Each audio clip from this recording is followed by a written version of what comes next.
everyone, and welcome to Chatty AF, the Anime Feminist podcast. My name's Amelia, I'm the editor-in-chief of Anime Feminist, and I'm joined today by Jax, Lizzie, and Minami to talk about what it's like to learn Japanese. So, if you guys would like to introduce yourselves. Hi guys, I'm Jax. I am with Noir Cesar Entertainment as their entertainment manager and spokesmodel, and I am a person of color. I'm a Black woman, and my pronouns are she, they, them, her, him, etc. Hi, my name is Lizzie. You know me on Twitter as that nerdy Boliviane at Lizzie Visitante. You can find me anywhere.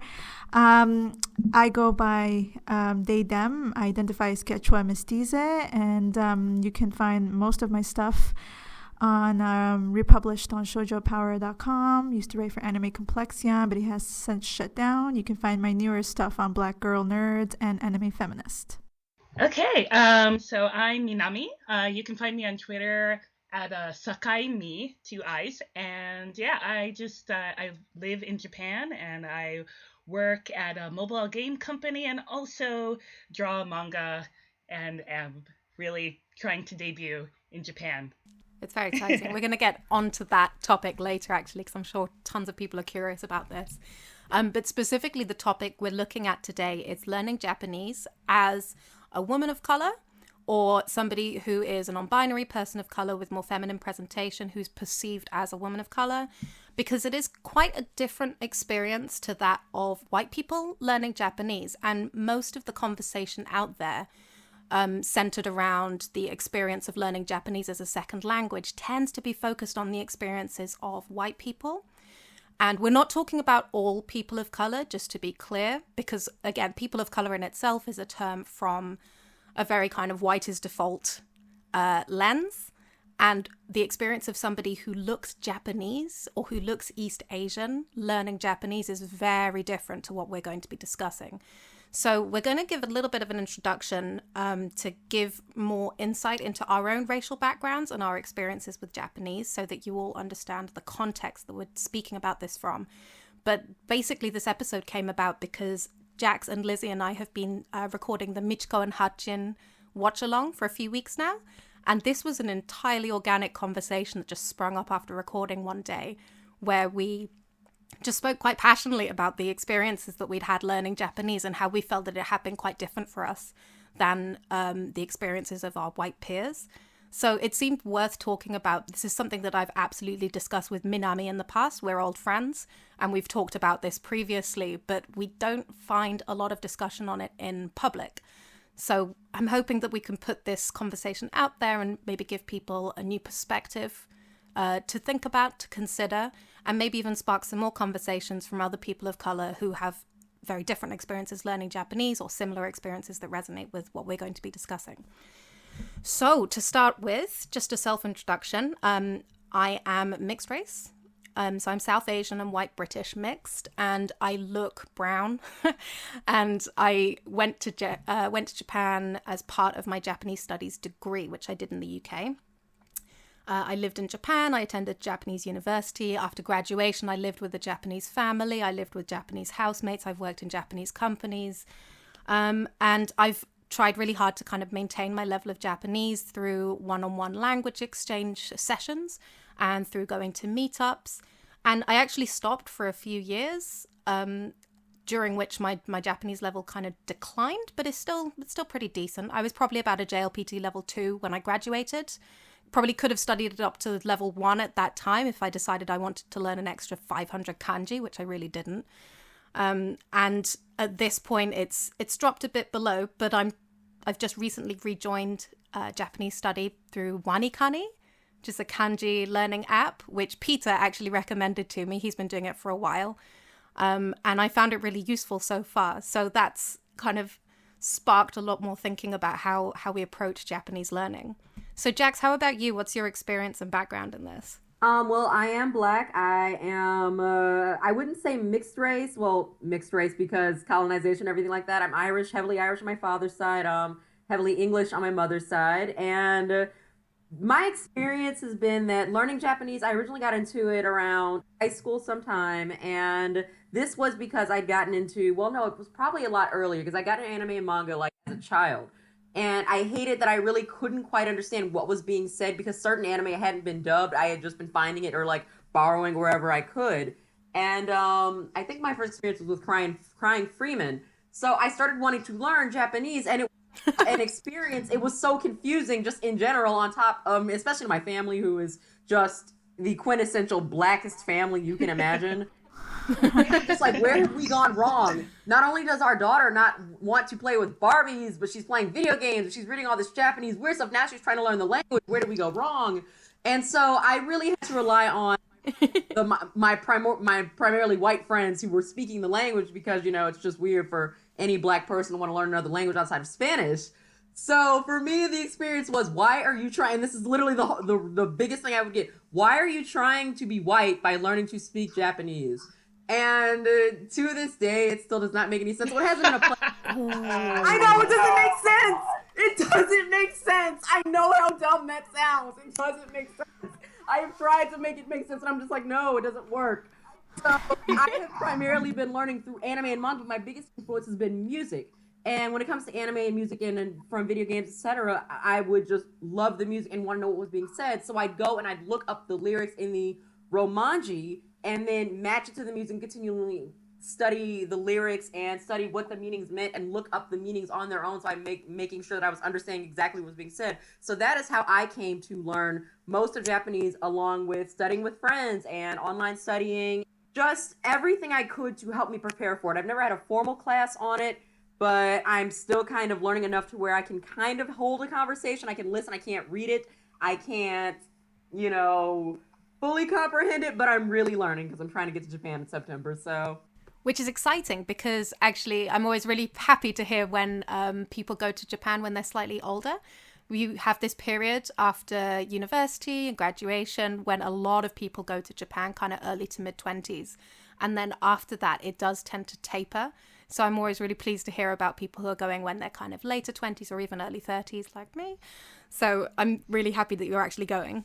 Thank you. I feel like I'm super late going there, but I'm also kind of glad that I'm going during this period as an adult, because now I have all of these highly weeby misconceptions out of my I had in high school thinking, I'm going to go to Japan and it's not going to be a racist country or anything like that. I'm going to fit in and people are going to... I'm not going with those blinders on, so I actually am kind of grateful to be going later. I can totally understand that. We'll get on to Japan and weeby misconceptions soon, because we're going to be talking to Minami. But first of all, Lizzie, if you'd like to introduce yourself and your experience. Okay, so yeah, as I said earlier in the mini intros, like I identify as Quechua Mestize. If folks don't know, Quechua is an indigenous group of people that live in Bolivia, Peru, Ecuador, and Argentina, I think, as well. Mestiza is like, it means a mixed race, even though the word is such a very loaded term. It derives from mestizo, which is the actual word, but I'm using a more gender neutral term of it. But I'm not going to get into that term because there's literally class lectures on it. But I'll leave it at that. So that's my background, and I started learning Japanese officially when I started university. But I was very much introduced to it by watching like anime, reading manga, like back in the day when Toonami on Cartoon Network was on all the time. That was like my first introduction to anime. So I've been watching anime for a really long time, as well as with cartoons. And so I've always loved storytelling, and I think that was my best introduction for stories taking me seriously as an audience at a young age. And that just sparked my interest in learning the language on my own. And, you know, after university, I've just studied the language independently. And I still haven't actually been to Japan because I haven't been able to afford it. But I'd like to go, like, now that I'm older and I have a lot of the annoying misconceptions out of the way about the country. So I think I'll be able to enjoy, if I ever get a chance to go, like I think I'll be able to enjoy my experience there a lot better and be able to catch a lot of nuances that I probably would have missed when I was younger. So yeah, I mean, I didn't really have that much of an issue of folks reacting to me learning the language. I mean, a lot of my elders didn't understand why I would be interested in a whole different culture than my own. And, like, it's just what it was. So I've been able to find, I think, for the most part, better friends and better community out of it. So that's such a good point, though, because that's actually something that I've dealt with as well. I've had kind of complete strangers, because we all know the "where are you from? No, where are you really from?" conversation. And I get that quite a lot from quite a range of people, because I don't look kind of completely associatable with one specific identity. So I get it a lot from South Asian people, of course, but also from people of South American origin, and also from people from the Mediterranean. So I get quite a wide range of people asking me, "Where are you from? No, where are you really from? What do you mean England?" So I have, I ended up in conversations where I was kind of talking about what I did that started off with people kind of trying to establish my race. And then I'd say, "Oh, and I'm doing Japanese studies." And they'd be like, "Why are you doing Japanese studies? You should be learning Bengali." And the presumptuousness of that has always rankled with me, but I've heard it a few times, like, "Why are you doing that? There's no point. You should be learning something that's closer to your own culture, your own ethnicity, your own roots," even though at this point I have so much more of a connection to Japan than anything that is tied to my actual ancestry. So we'll come back to that, though, because I really want to introduce Minami, especially since we've been talking about all the misconceptions that we have going over there as little anime and manga fans, and Minami's kind of living the nerd dream in some ways.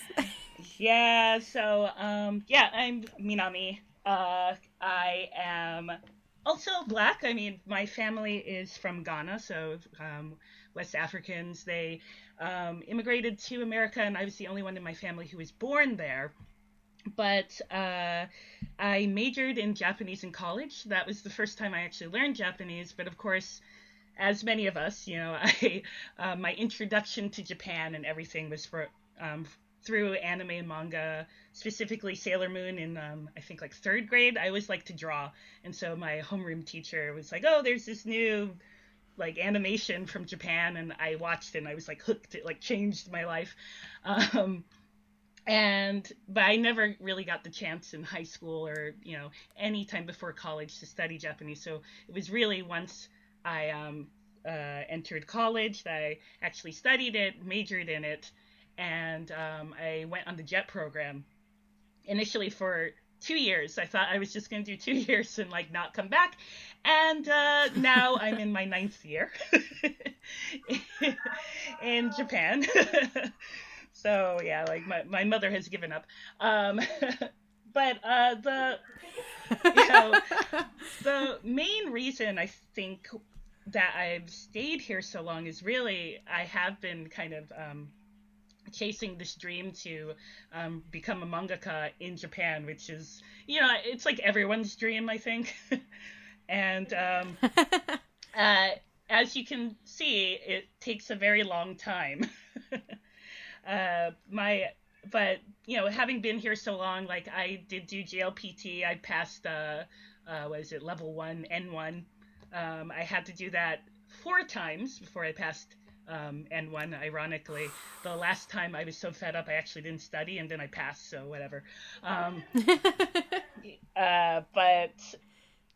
Yeah, like right now I work at like a mobile game company that puts out like otome game, like mobile otome game localization stuff. Like I do kind of direction, translation, lots of different stuff with that. And then on the side I am drawing my manga, and I actually just submitted one into Hanato Yume, so I'm kind of waiting for the results of that, which I will know next month.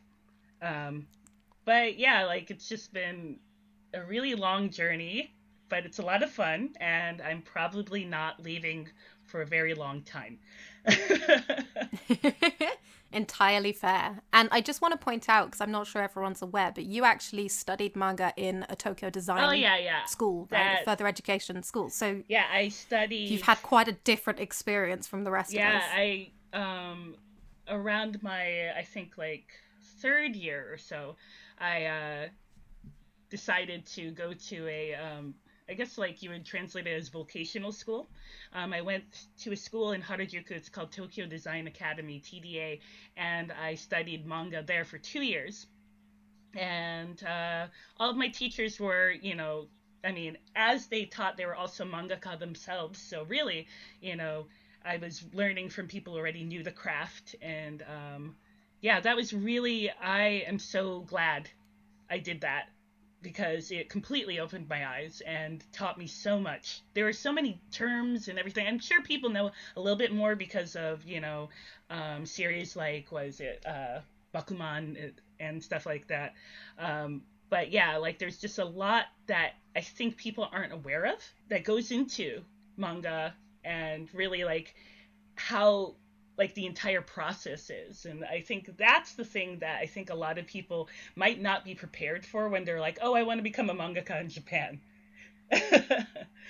And then there's also, like the kind of the difficulties with just like staying in Japan and then also wanting to do art, because, you need a visa to be here.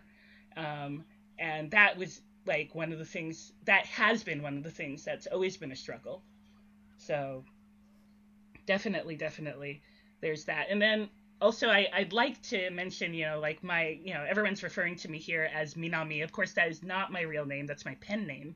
And, I'm not Japanese. So why do I have a Japanese pen name? And really, I think the reason really is because I am trying to, be published here. I'm trying to debut in Japan, but I'm not trying to debut using my identity as really the reason why they would be interested in to me. So I really, just to kind of not put so much focus on me as a non-Japanese person, that's why I'm using a Japanese pen name. It's not really particularly because, I want to be Japanese or anything, but there is a lot of baggage that comes with people's perception of people who are not Japanese here. So that's kind of my way of fighting against that.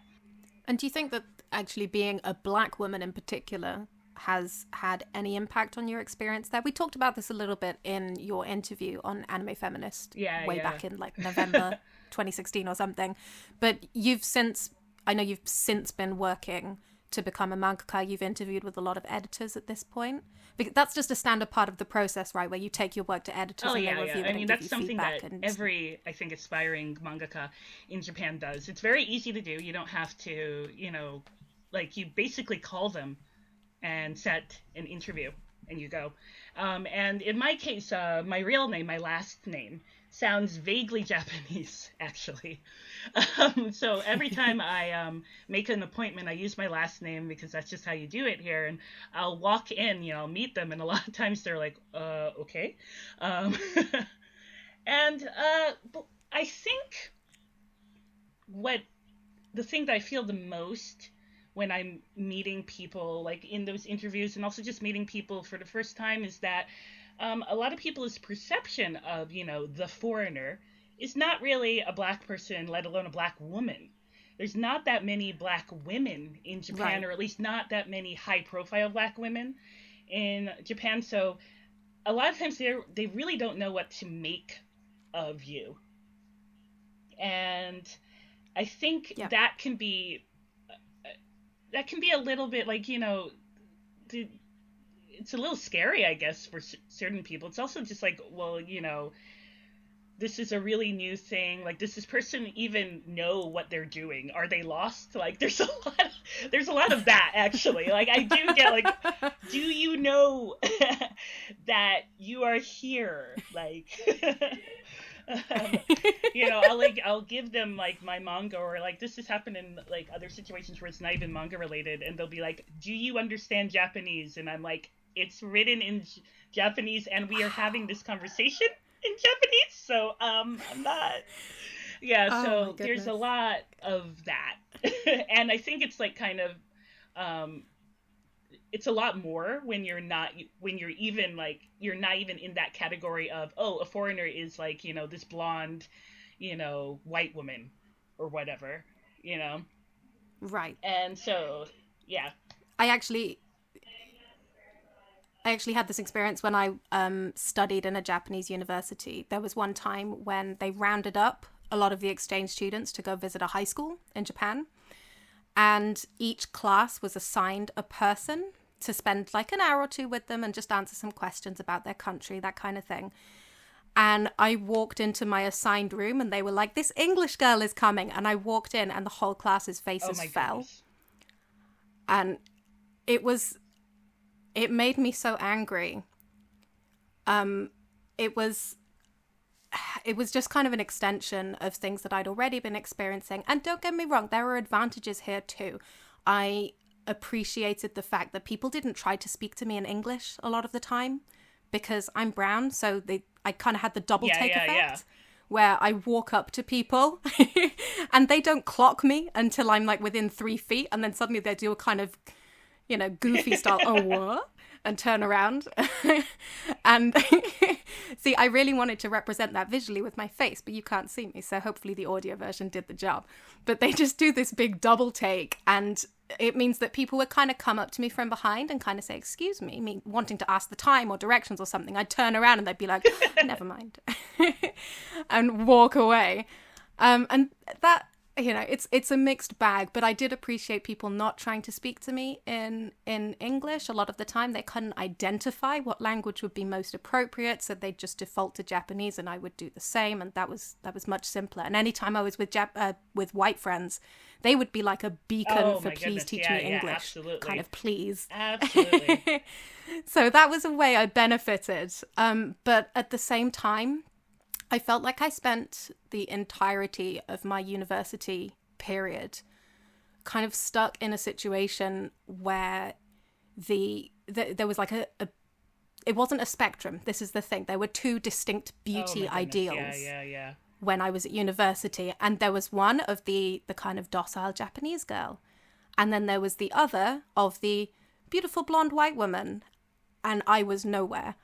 And that was really, really hard for my self-esteem while I was at university. And I think I kept trying to fit into different boxes. I kept trying to make myself a bit cuter in the thought that I could kind of go more towards the Japanese beauty ideal, and then kind of give up on that and be like, okay, I'll just be my foreign self and see what happens there. And, it's not like I tried lots of dating or anything. I did actually have a Japanese partner for a while.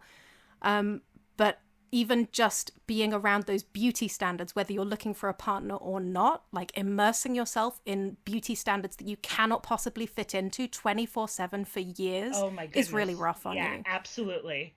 Absolutely. Like, I just, it's interesting actually, because I think I've seen a lot of my change in the way that I've seen myself, in the way that I approach that particular topic, in the way that I speak Japanese.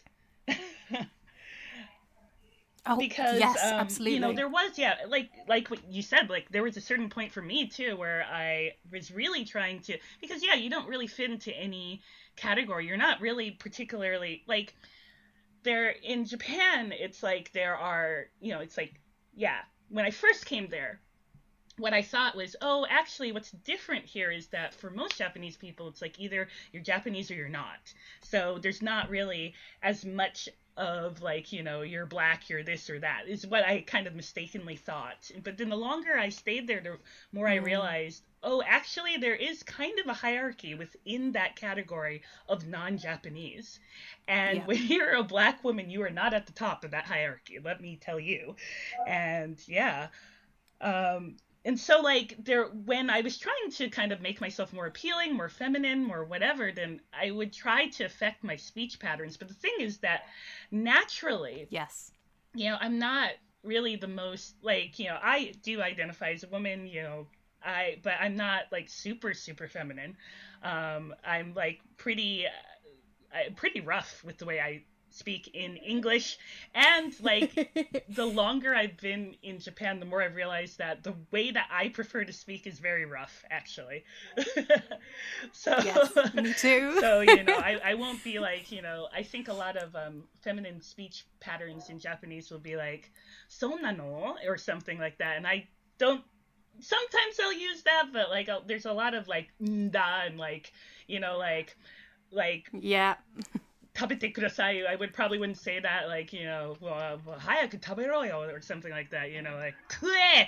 Like, like, like, I tend to just, that's just the way that I speak, and it's probably partially because I am pretty, otaku as well, and a lot of otaku women also don't have the most feminine manners of speech, but that is one of the most rewarding things about learning Japanese, I find, is when it gets to a point where you can really decide how to present yourself in the language. That's awesome. When you get beyond that and you start naturally expressing yourself as you are. I feel like, speaking in Japanese is kind of localizing yourself. Oh, that's a good line. Yeah, I've always approached it that way. So the more confident you get into it, the better you are at kind of adapting yourself so you're the most accurate version of yourself for, Japanese people. Yes, that's a really good line. I'm going to use that. Okay, I want to step it back a little bit because we're talking about kind of the end result of being in Japan, but going way back to like when you're just learning, and especially learning independently. And I know, Lizzie, this conversation first came about because you and I were talking about going to meetups, like Japanese learning meetups, and the experience there. And I know you had quite a negative experience. Where do I start with that? Am I right? Oh, yeah, because, because one of the best ways to learn a language is to actually putting yourself out there, which was originally kind of hard for me since I'm like an ambivert. Like, I'm selectively like extrovert or an introvert, and that one was a big one. And yeah, for the most part, it was not very good. Like, one of the things that I noticed right away in most of the meetups I went to was that there was intense yellow fever. Let's just define yellow fever for the people listening. My understanding of the term is like folks who have this, like they exoticize and they fetishize, like in particular East Asia, in the context that we're speaking about. Like, let's just Japan, right? Like, they have certain ideas of how Japanese people are like. Like, in the case of Japanese women, I often found that a lot of the men like preferred Japanese women because, in their mind they're more docile, right? They're like, and all these other really creepy things, like, so yeah. Yeah, and I want to, just before we move on from this, is like yellow fever is a term that I have heard some people object to because they say that the term itself is problematic. I don't deny this. At the same time, I think it sums up very well what we're all talking about, which is where somebody, let's narrow it down, where cisgender men who are not from Japan have a specific interest in Japanese women or East Asian women because they feel like looking that way will attach them to certain characteristics, such as being docile, such as being sweet, such as being kind of submissive and obedient, like that kind of package image. There is a long history of representing Japanese women in this way and East Asian women as a whole, but in this particular context, speaking just about Japanese women. And so the term yellow fever has been used for a long time to sum this up. But if people do have kind of specific concerns with it, we would love you to kind of raise this with us in comments, and we can have a dialogue about it. But for the moment, yeah, yellow fever is something that I encountered so much at university, so much while living in Japan, so much while attending meetups, and the way that men who are not from Japan sexualize and fetishize women who are from Japan it's really hard to take. I know we've been talking about particularly like white folks who are often prioritized and their behaviors when they're abroad and whatnot. But I guess in my case, I want to be more specific about how men of color like acted in a lot of the meetups I was at. Like, I would hear like one of my ex-friends who, for a lot of reasons, we had a really bad falling out, and it relates to this, but about how oftentimes he would particularly go into some of these spaces and say, oh, I prefer Japanese women, they're so obedient compared to like Bengali women, and he would start like listing all the things that are wrong with particularly Bengali women, and it was such a mess to hear, because I knew he was, because I didn't know he was like that until we got into these spaces. and then I started hearing about his behavior, how he would go to other meetups for other languages, right? But not particularly to want to learn those languages, right? Yeah, and that's just one experience. But other than that, I've seen it so many times, and it's never been really that great. And they would hog time with the speakers, and I understand, because it's so rare that you can, native speakers are on the time limit of how long you can speak to somebody and then switch over. But but it was always interesting for me to see how often, like I remember the committee for one of the language exchange groups I made it a conscious effort to talk to the Japanese women in particular to make sure that they would come to them for any grievances that most likely would happen after every meetup. It was really gross, and I often found the way they handled things was not really that adequate. But so, and of course then we can get into the dating thing, right? I was not really there to date anyone, but a lot of folks who wanted to learn either language would often, what's the best way to do it? Get a partner, right? And that is advice that people actually give. I got told that so much. And especially when I had a Japanese partner, it was so frustrating to have our relationship reduced to that. Here's something I just have a question with as far as the whole dating and everything, because I know we're talking about the fetishization of Asian women, which has been a problem for centuries and centuries and centuries. But my question is, what about as far as foreign women who are fetishizing the men? And I'll go ahead and I'm listening to Lizzie talk about the men of her culture and how they fetishize, Asian women, and that is so prominent in the Black culture too, to the point where it's absolutely disgusting. I'm like listening to her talking, and I'm just nodding my head like, yes, it is gross, it is not okay, it is disgusting. And then I'm listening, and then I had to check myself at one point because I'm just like, well, wait a second, because at one point I had to learn to kind of stop fetishizing Asian men, and this took a lot of unboxing on my end, especially being a fan of anime and growing up in an environment where, to be perfectly honest with you, I have a long-standing fear of Black men. I see them, I had to learn to kind of get over my fear of Black men from seeing them like as this outside, just constant threat based on my experiences as a Black woman just in general. And so when I started getting into anime and manga, I looked at it, and I honestly started to idealize the characters to the point where, oh my god, like this would be a good person, like look at this prince in this manga, like even though I don't know it's totally not real, I got sucked into it on like the highest weeb level you could, where okay, Asian men are the absolute standard, Black men ain't shit, like white guys, but then at the same time I started realizing, God, I hate being fetishized as a Black woman. What must it feel like doing the same thing to these Asian men? And it's so interesting because once I caught myself doing it, I kind of backed off from dating Asian men because it's just like, okay, am I with you to fulfill an ideal, or am I with you because I actually like you? Like, that took me a minute to read. I really had to get over this issue.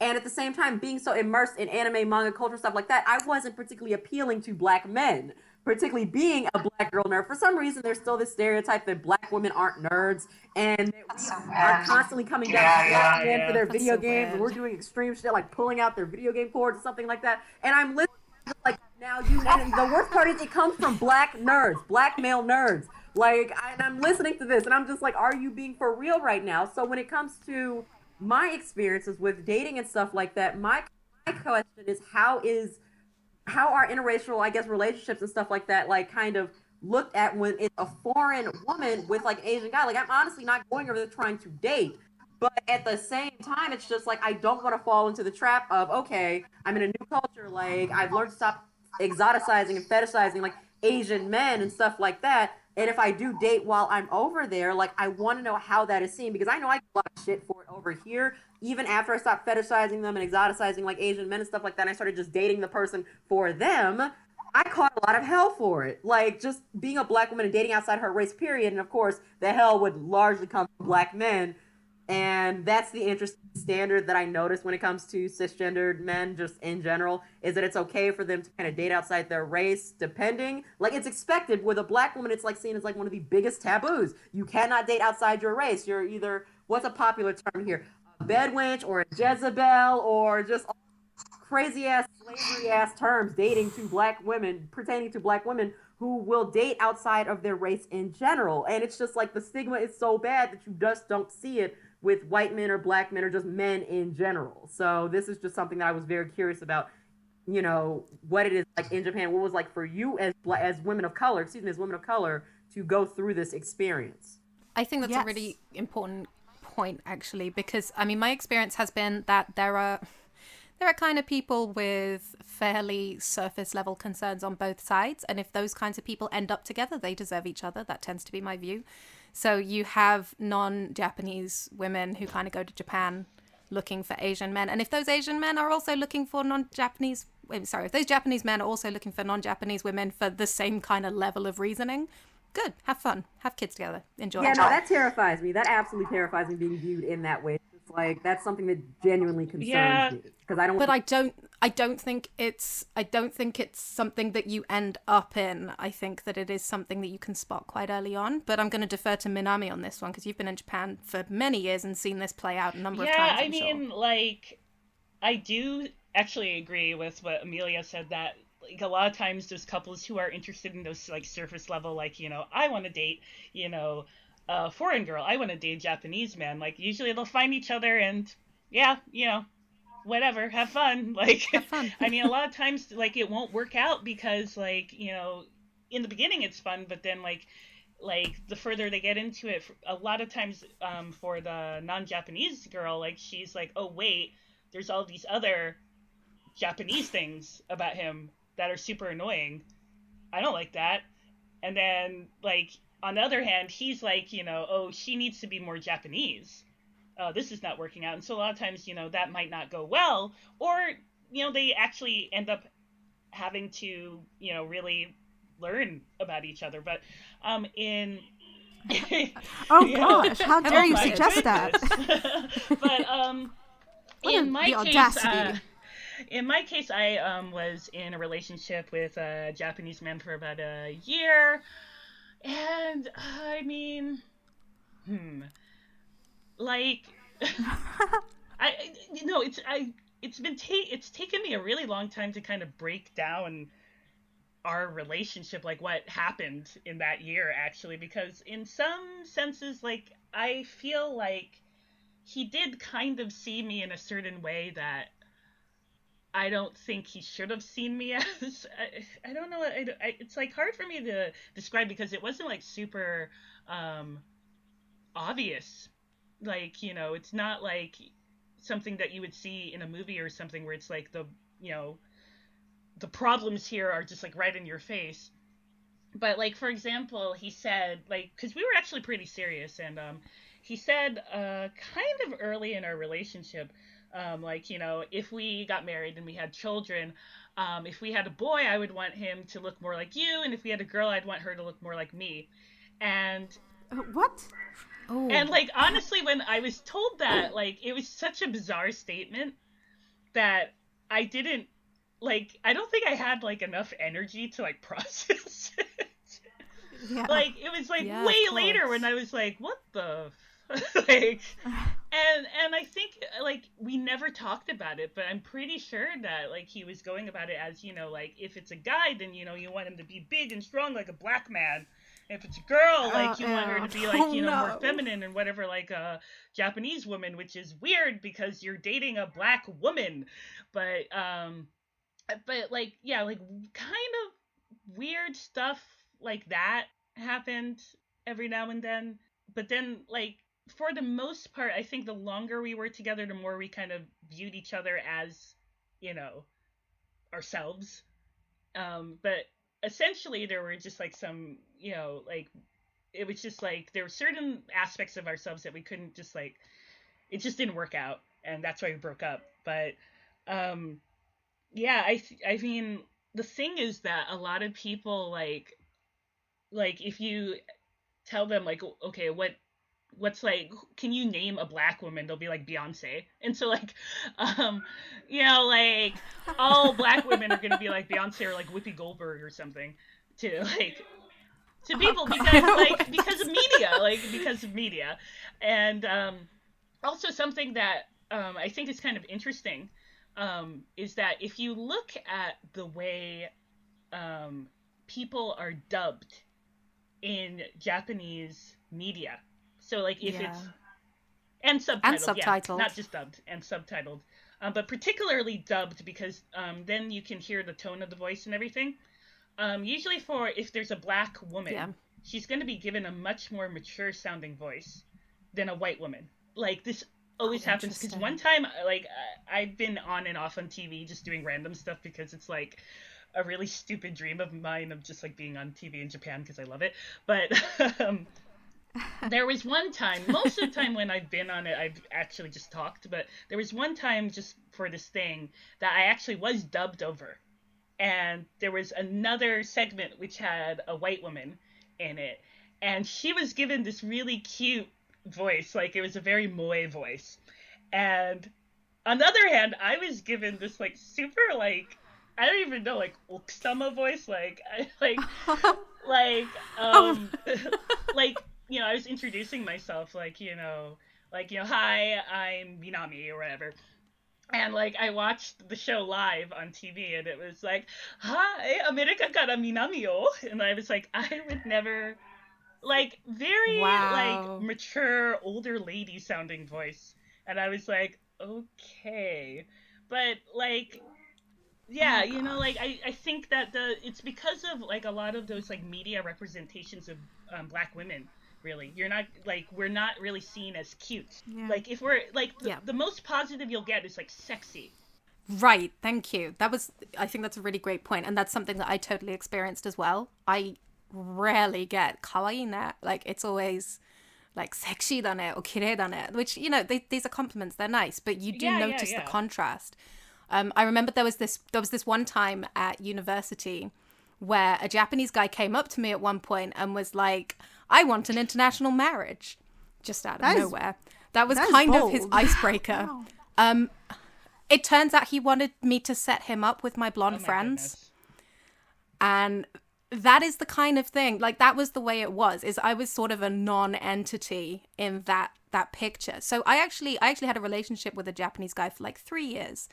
And I look back now and I feel really fortunate because he was somebody who wasn't really concerned with conformity. And he was very much like, I like you for you. And I never had the issues with him that I have seen play out time and time again. So the pattern that Minami just mentioned of the woman thinking, oh no, actually this is a bit too Japanese for me. And the guy being like, I need you to be more Japanese. I've seen that play out so many times. And usually it's very early on. Usually it's quite obvious that things aren't going to work out. But sometimes it works in a specific context, such as an exchange year, a year abroad. And then as soon as you get out of that and into the real world, that's when the pressure starts hitting. And that's when people kind of start cracking under it. It's interesting you bring that up because I saw a lot of what you're saying in the language exchange groups I was at. Like there wasn't a lot of people of color in a lot of the exchange groups I went. So I noticed very early on that a lot of the speakers, like, well, very nice, would often really prefer to speak to white folks. Like the Japanese dudes would want to talk to the girls that's very blonde. And the girls with the guys, right? So, and that's where they normally would be seated at. And there were times where I was just kind of left alone to my own devices. So, and you know, I've heard really like wild stories about how dating played out long after my time in exchange groups. So yeah, like I know like this one story about like I remember some of the Japanese women I knew would like tell me about how like they totally got their boyfriends to pay everything for them, learn enough English and then left, right? So I was like, okay, I'm like, okay, you know, at least you got money out of it, so like you do you. I mean, you know, take that for the, you know, like take advantage of that, I guess. But it was just like it's after all of that, I just got really turned off from going to language exchange groups. And because I was also mostly afraid for my safety too, because of the ex-friend I mentioned earlier, like he would still show up at those meetings long after myself and other folks collectively took him off of Facebook and whatnot. So yeah, I didn't want to deal with that again because, the stalking and everything. So let's not, so yeah, like after that, I've just been turned off from going to any of those things and just mostly staying at home, learning by myself, reading, listening to music, so yeah. Yeah, like unfortunately, like even in Japan, there's like a lot of, like exchange groups and stuff like that. And I have made it a rule for myself, just like not really to go to those anymore because there's a certain type of person who tends to frequent those places. I mean, it's a lot easier to like, practice Japanese and everything when you're in, Japan. So I can afford to do that, but it's kind of unfortunate that, outside of Japan, that kind of attitude and everything still persists. So it's like not really kind of a comfortable space to be in. But I think even within Japan, certainly I've seen the idea of English conversation practice or English language teaching is highly racialized, and there are ads that go out specifying they want white teachers. Oh my gosh. And like I don't think it's super common, but it does show up, and people are just like, well, I have a story to share about that actually. Like not for myself, but like one of my friends who's a teacher and was teaching abroad in East Asia for a while. She was applying for a position in the Philippines, and to give context, she's brown from El Salvador.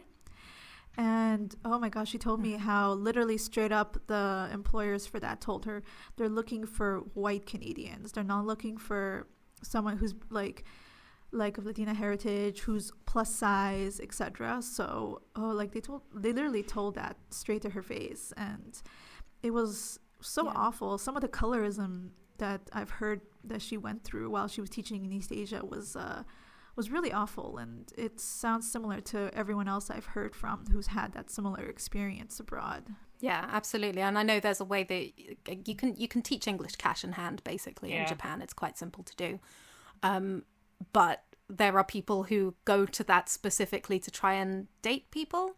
So like you might have a what do you call it? A student, a client who will kind of invite you to dinner and that kind of thing. And it's not what it seems. So I think the connection between English conversation teaching and dating and racial kind of awareness, I think there's a really strong connection there, which people just kind of accept in Japan because it's been that way for so long.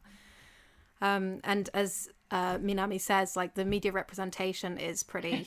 it's sparse. It's not great. It's not great. Like, there was, oh my goodness, what was the name of that show? Where it's this show. Does it still exist? I mean, I think it might have been, wasn't it based off of the manga? And maybe, I don't think the manga's still going on, but the show is definitely. I think it was based on Bewitched. So Bewitched, I think the title in Japanese is Okusama wa Majo. I didn't even put that together. And it's My Wife is a Witch, or The Wife is a Witch. And they made it My Wife is a Foreigner. And so it's this whole TV show about Japanese men and the women that they married. And so on the plus side, it was so great to see so many couples, like interracial couples in Japan, where the woman is the non-Japanese partner. On the other hand, they do these kind of dramatized retellings of like these women where they were children and stuff. And like, I remember there was one in particular, I think she was Croatian, and they showed a dramatized reconstruction of her when she was at school, taping up her eyes to make them look more Japanese. Oh my goodness. And so they'd show these women as in kind of a clownish way in some ways, but they would also have these women on screen speaking in Japanese and these men talking about their relationships with their wives. And so it was such a mixed bag for representation. But certainly when I lived in Japan, that was kind of the closest you got. There was actually an English woman on TV at one point, and I remember being like, that's amazing, because the closest you get otherwise are half Japanese people with English parentage. And they are, they're women of color or they're people of color, but it's not the same experience as I've had. And I think those intersections between your cultural background and your racial background and your Japanese ability, like it all gets completely lost in Japanese media. I mean, it just gets completely one good thing wiped is I over. do see like a bit of a change happening. I mean, I wouldn't say necessarily that I'm seeing more like black women or like, you know, basically non-white women on TV. Like, it's still kind of, you know, kind of sparse, but even just like seeing foreigners on TV and they're not really reduced to that kind of like goofy panda / gorilla status. Like, for example, I, just so you know the context of this, I am a big, tokusatsu fan. I really like Kamen Rider, and like Sentai and stuff. I could, you know, whatever. I won't start on that because I'll go like forever. But that's another podcast. Yeah, that's another podcast. You know, but recently, in the past like few seasons and stuff, I see a lot more foreign actors playing parts in these shows, and these shows are for kids mainly. But like, in the most recent one, it's kind of police themed. The police chief is a black man. Oh, wow. And he's not like a super, I mean, he's like, I mean, everyone's a little bit goofy in tokusatsu, but he's not like more extra than everyone else, basically. He's like, he's basically on the same level as like everyone else. He kind of likes bonsai and stuff like that, and he speaks in Japanese. He doesn't really have all of these like crazy like Americanisms and stuff like that. He's like just a character. He's allowed to exist as a character who just doesn't have, who's not Japanese, and I think that's really cool. That is so cool, because like the representation of black men on Japanese TV. Bobby, I think is Bobby, who makes, for anyone who's not familiar with Bobby, I can't remember his last name, but he's Bobby Olagun. Thank you, and he has made a caricature of himself on Japanese TV, and he's made a name of himself that way. And you have kind of white men doing this too. I'm thinking of Park Gun, for example. But Park Gun is like way more like, you know, like when you're watching Bobby versus Park Gun, like Park Gun's character has this, like, he's allowed this dignity that Bobby doesn't have. Exactly. Like, no, that's exactly my point. Is like he makes himself a caricature of like the white guy who doesn't speak Japanese so well, and isn't that adorable? And because when you hear him speak Japanese normally, like his Japanese level is way better than he actually appears on TV. We're talking about Bobby, right? Sorry, no, Park Gun. But he's Park Gun. But he's allowed. On the other hand. He's allowed to kind of do it, and it looks cute, and it's cute because he's. It's just him kind of making fun of himself being a foreigner who's not like completely native fluent, whereas Bobby kind of digs into the racial element of it, and he's sold himself in this way. Well, and yeah. That's so hard to watch. It's like, I mean, there was a special years ago, where they did this God, what is it? This dokkiri, like, you know, like surprise candid type thing, on his children, where literally, like, I'm still offended by this, like years and years later. His daughter at the time, she was like 5 or something, quite small, and they made her believe that her father had turned into a gorilla. Oh no. And I was like, are you serious? But the thing is that he did this. Yeah. Like, that's it. You know, like the thing, I think with, also just slight correction, because Park Gun's a little bit, there's like a number of like white, not, you know, like white, what is it, talent, like, you know, yes, like personalities and Japanese TV, and actually Park Gun is the one that actually he comes across as like quote unquote the smartest, because they always talk about his Harvard education, and they're always talking about how good his Japanese is and everything. And then there's like there's a few other people who, oh God, what's that guy? David Spector. David Spector is the one who's more like he allows them to kind of, I mean, recently not as much, but in the beginning he was like, you know, goofy, you know, white dude. And he actually said in an interview, he's like, you know, they see us as pandas, and, well, you know what? If it makes me money, I'm going to be a panda. And so yeah, a lot of people. And as a white man, he has the liberty to do that without it reflecting poorly on all white men. I mean, media representation is a massive topic, and it's interesting actually that you say that. I just remembered when I was on my year abroad, and I had this black friend who, when we were out one day, these like these Japanese obasan, like they just surrounded her, these women, and they're like, can we take a picture with you? And she was like, am I in a zoo? Like that was exactly how it felt. They were taking pictures with her because she was black, and that was it. And they'd never seen a black person before up close in the wild. So because I work with a lot of black artists who have been to Japan, one of our best artists, Mikkel, went over there, and while he was in the airport, now Mikkel isn't even 5 feet. She's a short kid with short dreads and one of the biggest sweethearts I've ever met, biggest heart ever. And I believe he was mistaken for some random black celebrity that was so far removed from Mikkel, what Mikkel looks like, that it's like literally, you might have, it's been confusing Channing Tatum and I don't know, give me a famous black Morgan Freeman. Like that's how extreme.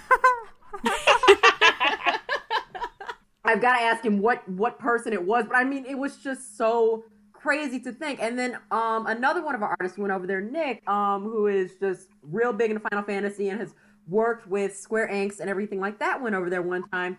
And he said that he had never been hit on by so many just Japanese women so fast. 'Cause he was there he was there for a couple of days, I want to say. And he was the sole just center attraction because he didn't look like the typical, I guess, can I ask, what is the stereotype of black men in Japan? Because from what I've seen so far, just in the media, it's that they're bulky, they're usually kind of, some kind of hip hop or slang to them, possibly dreadlocks, possibly a fade, possibly 53 golden chains. So how are black men viewed in Japan? Because whatever that stereotype was, Nick was getting the attention because he was the opposite of it. I mean, just the direct black goth opposite of it. Yeah, basically what you're saying is right.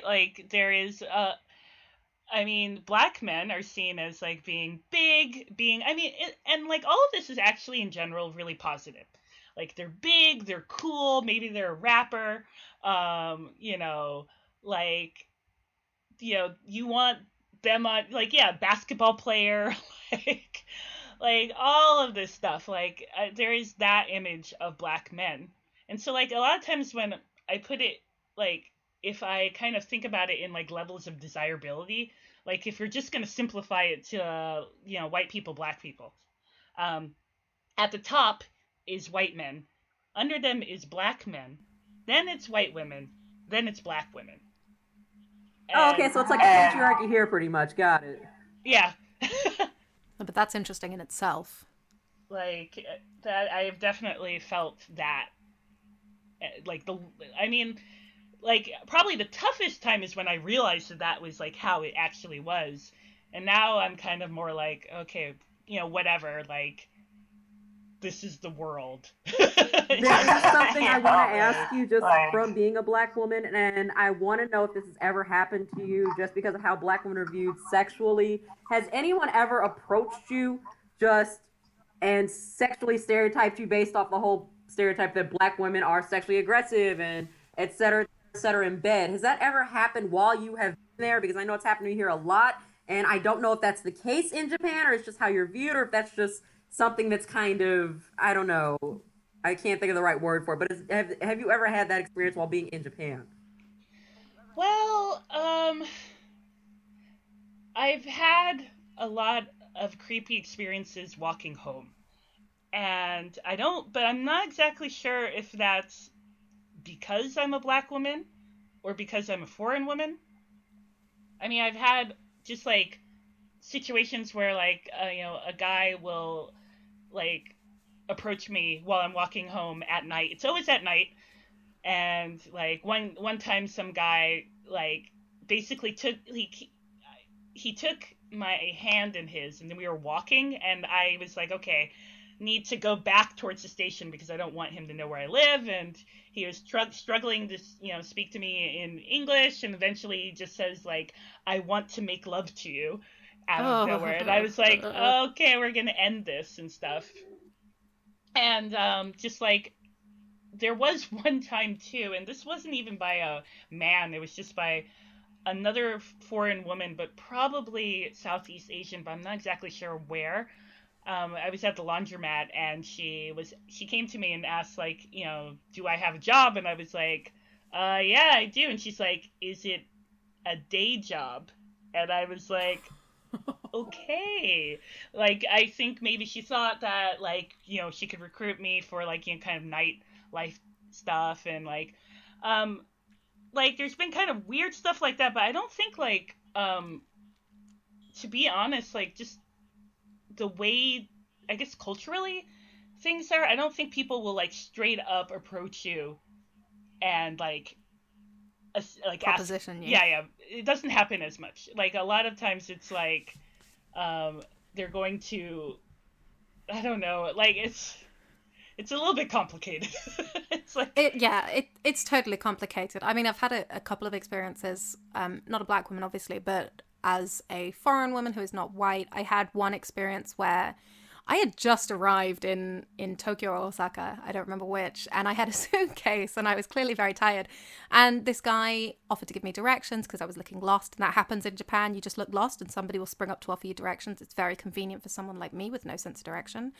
And after he'd shown me where I needed to go, he was like, would you like to have a drink? And I was like, I've got a suitcase. I just got off like a 19-hour flight. Come on. So I said no, and I was just so startled.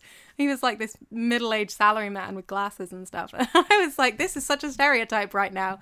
But it was just so bizarre, and that hadn't happened to me before. But I have had people who, like, there was a time when I was in Japan for my year abroad, and this guy invited me to something knowing that I had a boyfriend, and I didn't see an issue with it. I didn't have quite the cultural awareness then, despite living in Japan. I didn't have the cultural awareness then that I do now, and I didn't realize the significance of being alone with a guy who was not my boyfriend at kind of a date-looking event. So we went, like, I think I'd made some comment about how I wanted to see the sakura, and he's like, oh, I can take you. And I didn't think anything of it. And then while we were out, he tried to hold my hand and stuff. I was like, what are you doing? It just came completely out of nowhere for me. But I have noticed as well that the views of fidelity and the views of monogamy and views of relationships in general get massively distorted when you bring language exchange abroad into the picture. And I've known a lot of Japanese people come to England and have been like, yeah, I've got a girlfriend or I've got a boyfriend, but I'm only here for a few months or whatever. And that has absolutely been the case vice versa. And so that expectation being placed on me because I was an obviously non-Japanese person in Japan, I think is more likely what happened there. But I was there for a full year, and I had been with my boyfriend at that point for something like 2 years. So it was like there was no way that was remotely relevant as far as I was concerned. But apparently that expectation was placed upon me. Yeah, I mean, yeah, it's just like but I think the whole, like, do you want to go for a drink and stuff? That's going to be the way that people like approach you mainly. Like, so it's not like super, super aggressive. Like, okay, let's like sleep with me now. I mean, when the guy was like, I want to make love with you, that was probably the worst I've ever. I can't even imagine that. And Japanese people as well tend to be more open, saying things that sound quite blunt in English that they would never say in Japanese, which can be really awkward. Yeah, like, it's just, I mean, yeah, weird stuff. Some weird stuff at night when you're walking home. But yeah, that was probably the weirdest that I'd ever been told. Okay, we are towards the end now of our hour, I think. So just to wrap it up, I'd like each of you to kind of just think about if you give any advice to any younger women of color or non-binary people of color who will be perceived as women. Like, what advice you would give them for learning Japanese in this context. So, Minami, I'm going to start with you. You've probably been asked this a million times anyway.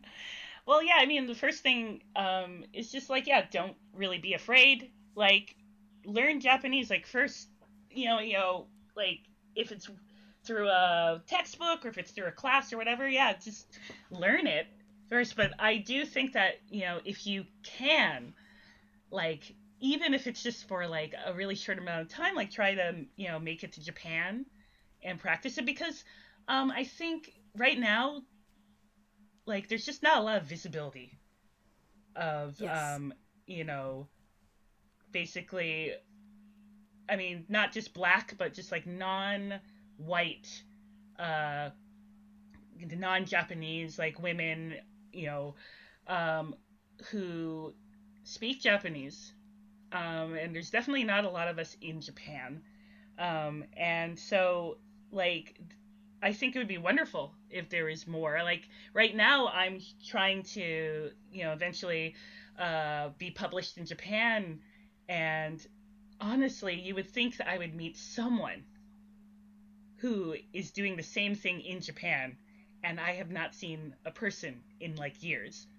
Like, and I would love to see more people, like, a part of the reason why I want to do this so badly is so I can show that you can. But the very first thing that, like, you need to do is to learn Japanese. Like, that's just, the number one priority. And I would say that there have never been as many tools as there are now to learn Japanese independently. It's incredible to me. I often think about how much better I would have done in language classes on my degree if we'd had things like Wanikani today. I just kind of think anyone who's at university right now and doing a Japanese degree, like, you have no excuse. And also just, like, I think a lot of people, like, sometimes people look down at, like, the reason why you're learning Japanese and stuff like that, or, like, the means. And I actually don't think I don't think that's really a productive way of thinking. If you like that idol game and you are learning Japanese so you can read that story, you do that. You do that. You let your best boy teach you Japanese. Don't be afraid of it. Because I'm seeing a lot of people doing that. And, like, I think it's actually pretty cool. Like, because it doesn't matter the initial reason. It just matters how you use it when you have it. Yeah, totally. I mean, I did an entire Japanese degree because I wanted to be able to understand anime without the subtitles. Like, that was my complete motivation when I started. And actually the stigma that you find when you tell other English speakers about this, or the kind of baggage that gets attached to it, that doesn't really exist in Japan. That's like, unless somebody spends a lot of time with people learning Japanese as a second language, and so they've built up conceptions about it, like, to your everyday average Japanese person, that stigma's not there. They'll just be like, cool, do you know One Piece?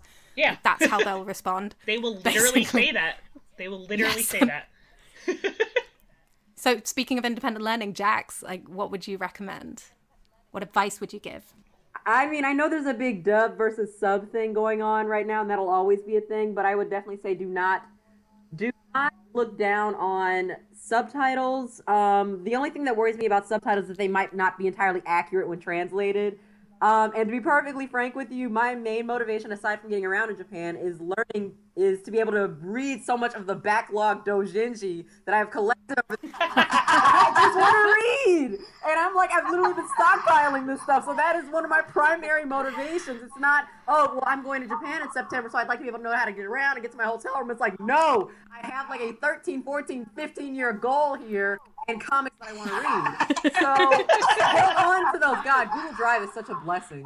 Hold on to those motivations for real, because it just made me so happy to hear that the stigma of why you wanted to learn Japanese, especially if it was for nerdy reasons such as this, is not there in Japan. Is so refreshing to hear. It's comforting, because it definitely here there is that stigma where you're just like, well, I learned it because this is, and they're just like, oh, that's they judge you. So I would say to younger listeners, especially, don't worry about what your family thinks about it. Especially, you're still Black, regardless of wanting to learn, a different language. If you like Japanese culture, like, because in the Black community they tend to revoke your Black card for shit like that.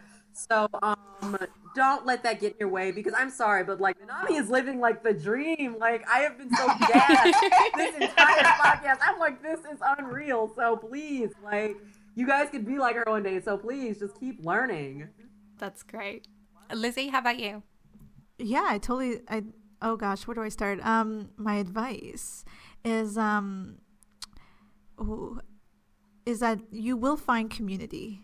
I mean, I know everything we've said about our own personal experiences it's probably a lot to take in, but I promise you that you will find, like, folks who will get you, who will understand you, and who will understand your motivations of learning a language.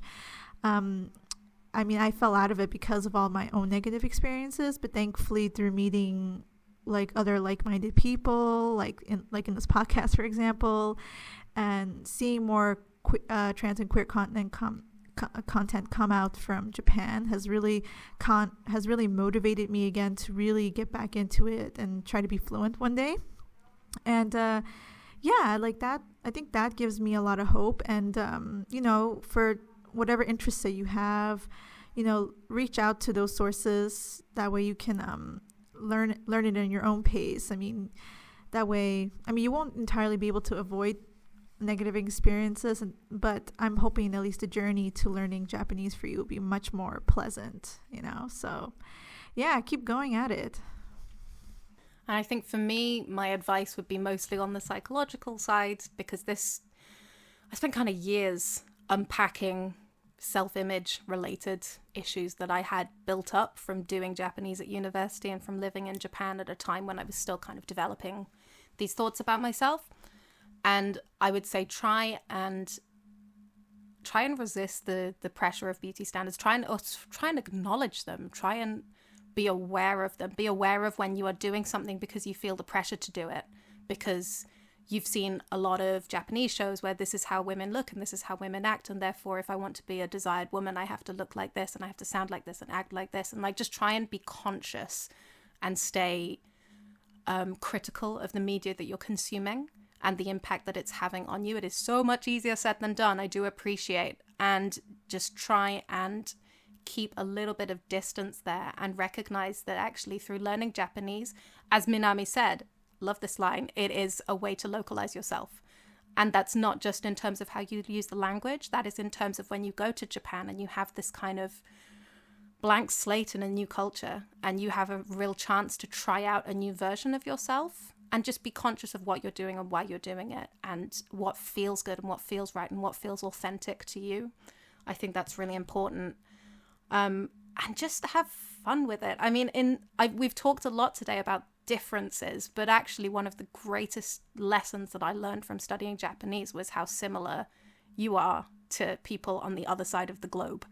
And actually connecting with Japanese women who feel the same way as I do about the same things that I do. Like that has been incredible. Like getting Japanese friends who will kind of be able to more like express themselves, because you can speak Japanese, you can actually have proper conversations on a level, and they can talk quite openly about things like race, like gender, like their thoughts on relationships, things that are very difficult to do when you're speaking in a language, like one language, it's a first language for one, second for another, but to very different levels. Like, I think it can be much harder to connect with people and have those conversations. It's not impossible. You can go out to Japan with pretty basic Japanese and have some amazing conversations, often over drinks. Like, I've absolutely seen this, experienced this. But that experience of being able to have a proper conversation with somebody that you think you might not have been able to have if you didn't speak their language, like that feels so good. And it does really teach you that, as Lizzie said, you can build community anywhere. And that community, when it comes, will be international by default. And that it's quite a special experience to have. And it was, I think, so restricted and gatekept for so many years. And in the 21st century, they've really started breaking down a lot of the obstacles to becoming a competent Japanese speaker, to being able to travel to Japan, to being able to kind of build those connections and those communities. We have so many more avenues to do this now than we ever did before. And the more women of color, people of color who take advantage of this, as Yasmin said, the better. The visibility is really important. Having role models in your own community and being a role model is important. So I hope that anyone listening to this who is learning Japanese and who is has questions, I hope that you feel comfortable kind of approaching us. All of our Twitter accounts are going to be in the show notes for this. And it's absolutely something that we'd be willing to do a follow-up podcast on, I think. Just speaking presumptuously for absolutely everyone here. But I think that we'd be willing to do a follow-up and dig into specific topics. So if there's anything that's interested you, please do step up and say, and we'd love to hear from you. So I'm just going to wrap this up now. Thank you so much to you all for joining me for this. It's been such an interesting conversation, and we have actually gone a little bit over. So you can find more anime feminist work at www.animefeminist.com. You can find us on Twitter at animefeminist. You can find us on Facebook, facebook.com/animefem. We have a Tumblr, animefeminist.tumblr.com, and we have a Patreon, patreon.com/animefeminist. We are paying everyone for their work. This is what the money for Anime Feminist goes to. If you go to our Patreon page, you'll be able to see a really clear breakdown of how much people get paid and who gets which money and when, and it's all very clearly laid out so that we can be truly transparent. But we do need more. We're still not quite breaking even. We are so close. We're something like $134 away now, and I'm like, let's just get to the end. So we're aiming for $2,000. If you go to our page and we're still not there yet, and you can spare $1 a month, it adds up. It really does. And if you can spare $5 a month, you get access to the exclusive Anime Feminist Discord server where we can have conversations like this in kind of a safe environment. So if you go to patreon.com/animefeminist, please send us what you can to continue our work. So thank you so much again to Jax and Lizzie and Minami. And if you've enjoyed this conversation, I would recommend that you check out the interview that we did with Minami, Sakai Minami, on Anime Feminist back in November 2016 or something like that. We'll make sure there's a link in the show notes. Or check out the Michiko and Hachim podcast watch along that the rest of the three of us are doing.